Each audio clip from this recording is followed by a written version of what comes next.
Genetics. Genetics is a million times more important than people will ever understand when it comes to bodybuilding. In saying that, when it comes to anything in life, genetics is one of the most important aspects. A quick example is if you're 5'2" and you want to be a professional basketball player, guess what? You're not going to be a professional basketball player. Sorry. You got dealt a fucked hand and you're not going to be a basketball player. And it's the same with bodybuilding. Some guys are given incredible genetics as far as their structure, their capability of putting on muscle, their joints, their muscle bellies, how full they are, where they attach, how long they are, how short they are, how small their waist is. This is all genetics given by God.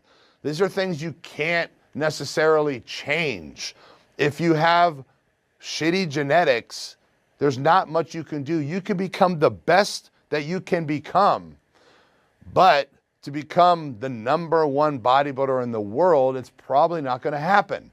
And a lot of times people with shitty genetics will look at people with incredible genetics and say, oh yeah, he's taking steroids. Yeah, he's taking steroids. That's why he looks like that. Rather than understanding that genetics plays a huge role. I can be driving down the street in downtown LA and I can see a guy. I have to admit, it's usually a black guy is what I'm talking about. The reason I say that, he's digging in the garbage, looking for food. He's a bum. And when he stands up, he's got ripped abs, he's got pecs, he's got shoulders, and the guy is homeless. The last thing on his mind is working out. And he's got a body better than 95% of the people in the world. I know people who've been working out for 12 years, taking drugs that don't look as good as him. And he's homeless. Like seriously, he could do a photo shoot. Ripped abs, small little waist, little muscle bellies, like an incredible body. That's genetics. A lot of people will never understand genetics. It's very important. Just because somebody looks good, maybe they had great genetics. Anyone ever think about that? Let me give you a great example of genetics, okay? This is the best possible example. Some guys are born with a 2-inch dick, and some guys are born with a 12-inch dick. Okay, that's genetics. If you have the 2-inch dick, hey, sorry, you're fucked. You got screwed. I don't know what to tell you. There's nothing you can do. But you're not going to look at the guy with the 12-inch dick and be like, oh, that's a fake dick. Oh, you're probably injecting silicone in it. No, motherfucker, he's just fucking got genetically blessed and you got jacked. But you know what? Maybe you're smart. Maybe you got a high IQ. Maybe he's a dumb shit. Everybody has their pluses and minuses. So not everyone is gifted to have an incredible physique.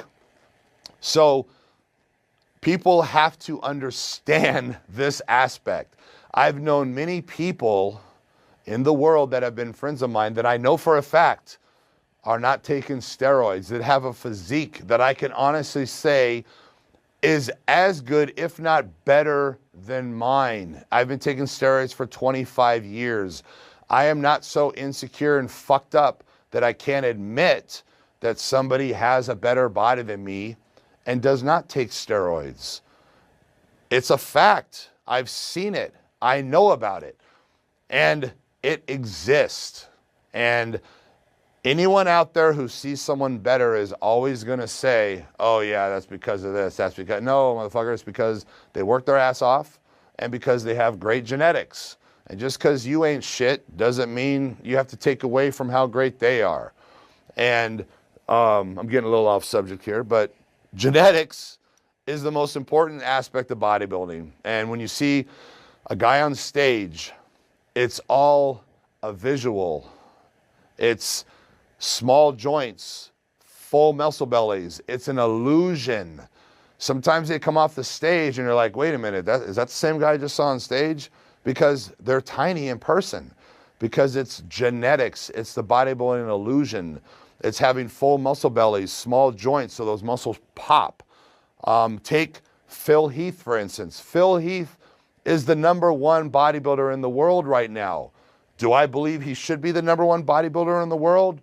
Yes, I do. Phil Heath has an amazing physique. He has amazing body.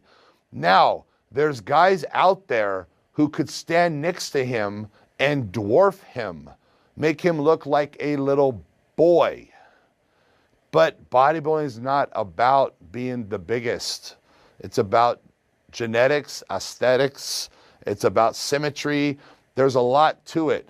And, you know, I'm a large individual. I enjoy being a large individual. I'm happy with the way I look. When it comes to stepping on a bodybuilding stage, a lot of people are saying, hey, Rich, you should hop on stage with the Mr. Olympia guys. You could easily beat them. Well, they don't understand bodybuilding. And I'm the first to admit that I don't believe I have the capabilities of competing with these guys on stage. I know this. And I'm here on camera telling people this because I'm secure enough to know this. I'm secure enough to admit this. And I'm fine with that. I'm happy with the way I look. I'm happy with my lifestyle. I'm happy with the way I live. I wish everybody could feel that way about themselves and be able to admit things, you know? And again, genetics is everything. And no matter how much steroids you take, you're never going to change your genetics. An example is if you have high calves, so your calves are high genetically, you got jacked in the calves, basically in calves you got screwed. There's nothing that you can do to make your calves longer. The muscle insertion cannot be changed. Steroids can't change it. Growth hormone can't change it. Insulin can't change it. Synthol can't change it. You cannot change the muscle insertion and the muscle shape and how long the muscle is. If you have short calves, they're never going to be huge. They won't. It's impossible. That's genetics. You have to have long calves in order to have a 22, 23-inch calf. And that goes along with every body part. So genetics is so important in bodybuilding. And I can see guys in the gym that weigh 190 pounds and I could say, wow, that guy looks incredible. And you know what my buddy will say? He'll be like, what are you talking about? That guy's fucking tiny, dude. What are you talking about? He's a fucking little pussy. And they don't understand the sport. They don't understand the body. They don't understand anything about bodybuilding. They have no concept. All they care about is big, big, big, big. You know, big. I'm 280. I'm 280 pounds. Take your shirt off. Yeah, you look like a fat motherfucker. You look like shit. You know what I'm saying? Like, no girl in the world is going to look at you and be like, oh my God, that guy's got the most amazing body. It's like a statue. It's just the way it's put to you. No, you look like shit. You know, if you got a waist that's 40 inches, you're not a bodybuilder. You're not. I don't care what anyone says. In my book, you're not a bodybuilder.